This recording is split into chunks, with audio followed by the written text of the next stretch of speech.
अरे रुकिए, जरा सोचिए। भगवान जगन्नाथ कसाई की दुकान पर तराजू पर मांस के साथ, और सबसे हैरान करने वाली बात, खुद भगवान वहाँ लुढ़कते हुए क्यों आ रहे हैं? आइए जानते हैं इस कथा में। पूरी नगरी में एक साधारण सा इंसान रहता था, सदन कसाई। हाँ, वही कसाई जो अपनी दुकान पर मांस बेचकर अपना जीवन चलाता था।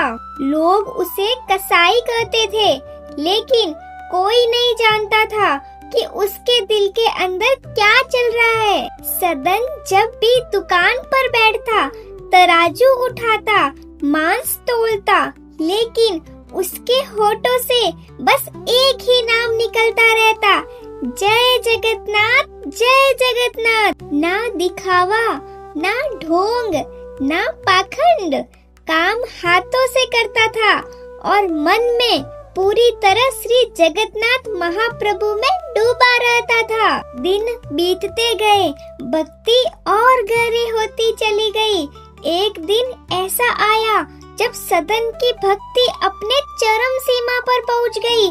कीर्तन करते करते वो इतना लीन हो गया कि उसे आसपास की दुनिया का जरा सा भी होश नहीं रहा। तराजू पर मांस रखा, बाट उठाने लगा, लेकिन उस दिन बाट की जगह उसके हाथ में आ गया साक्षात शालिग्राम जी, और अनजाने में उसी शालिग्राम जी से वो मांस तोलने लगा। उसी समय वहाँ से एक महात्मा गुजर रहे थे। जैसे ही उनकी नजर तराजू पर पड़ी, वो ठिठक गए, आंखें फटी की फटी रह गई और जोर से बोले, अरे ये तुम क्या कर रहे हो? ये कोई साधारण पत्थर नहीं, ये तो साक्षात शालिग्राम जी है। इतना बड़ा पाप। ये शब्द सुनते ही सदन कसाई के हाथ कांपने लगे। तराजू नीचे गिर गया, आंखों से आंसू बहने लगे। कांपती हुई आवाज में बोला, महाराज, मुझसे ये अपराध अज्ञानवश हो गया, मुझे पहचान ही नहीं हुई। उसकी आवाज में डर नहीं था, पछतावा था। महात्मा शालिग्राम जी को अपने साथ ले गए, शुद्ध नदी के जल से स्नान कराया, पंचामृत से अभिषेक किया, चंदन इत्र लगाया, फूलों की माला पहनाई और रजत सिंहासन पर विराजमान किया। खीर बनाई गई, भोग लगाया गया, भजन कीर्तन गूंज उठा। दूर खड़ा सदन कसाई सब देख रहा था। ना उसने पास जाने की हिम्मत की, ना कुछ कह पाया, बस फूट फूट कर रोता रहा। उसके लिए ये पूजा नहीं थी, उसकी सजा थी। और उसी रात श्री जगन्नाथ महाप्रभु महात्मा के स्वप्न में प्रकट हुए। गंभीर लेकिन करुण स्वर में बोले, सुनो, सुबह होते ही मुझे फिर से सदन कसाई के पास छोड़ आना। महात्मा व्याकुल हो उठे, हाथ जोड़कर बोले, प्रभु, वहाँ तो मांस बिकता है, वहाँ आपको तराजू में बाट बनाकर रखा जाता है, ये तो वेद शास्त्रों के विरुद्ध हो जाएगा। तब श्री जगन्नाथ महाप्रभु मुस्कुराए और करुणा से बोले, क्या मुझे सुख स्नान में मिलता है या चंदन इत्र में, या मुझे आनंद रजत सिंहासन पर बैठने से आता है? सिंहासन पर बैठने में नहीं, भोग में नहीं, माला पहनने में नहीं। और फिर श्री जगन्नाथ महाप्रभु बोले, मुझे तो आनंद तब आता है जब सदन कसाई की तराजू में मैं लुढ़कता हूँ और वो मुझे तोलते समय कीर्तन करता है। मुझे तो उसी के पास छोड़ाओ। महात्मा आज्ञा मानकर शालिग्राम जी को फिर से सदन कसाई के पास ले आए। जैसे ही सदन कसाई ने ठाकुर जी को फिर से अपने पास देखा, उसकी आंखों में अश्रुधारा बहने लगी। मन ही मन बोला, नाथ, मैं इतना पापी, इतना गंदा इंसान, और आप मुझसे मिलने को इतना व्याकुल। और उसी क्षण उसने निर्णय लिया, अब ये व्यापार नहीं। उसने दुकान बेच दी और ठाकुर जी से बोला, नाथ, आप मुझसे मिलने आए थे, अब मैं आपसे मिलने आ रहा हूँ।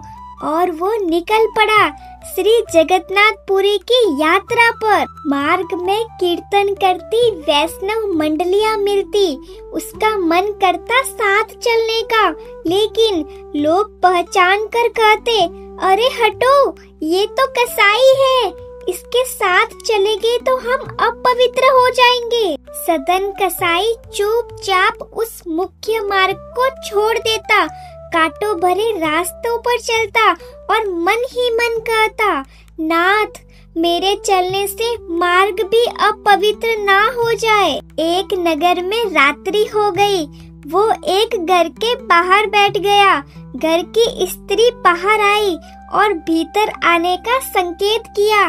सदन कसाई के हृदय में तो केवल जगन्नाथ जी थे, कोई दुष्ट प्रभाव नहीं। लेकिन स्त्री ने गलत अर्थ निकाल लिया।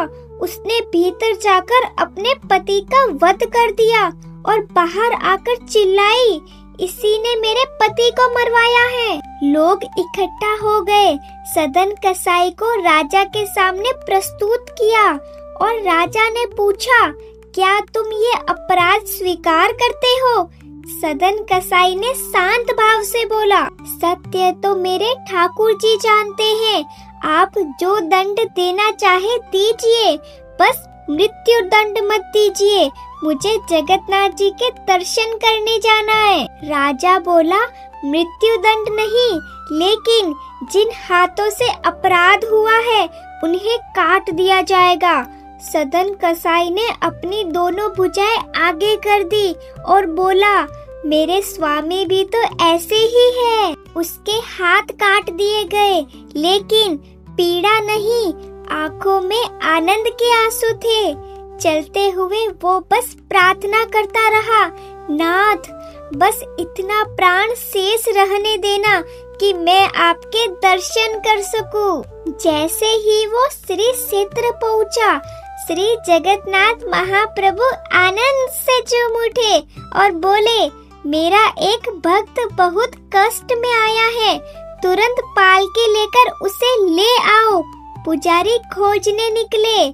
प्रभु ने संकेत दिया, जिसके मेरे समान हाथ नहीं है वही मेरा भक्त है। सदन कसाई को सिंह द्वार तक लाया गया। दंडवत करते समय उसके मन में भाव आया, यदि मेरे हाथ होते तो मैं पूरा दंडवत करता। उसी क्षण श्री जगन्नाथ महाप्रभु की कृपा से उसे भुजाएं प्राप्त हुई और उसका दंडवत स्वीकार हुआ। यही है पतित पावन श्री जगन्नाथ महाप्रभु, जो बाहरी कर्म नहीं, सिर्फ हृदय की भक्ति देखते हैं।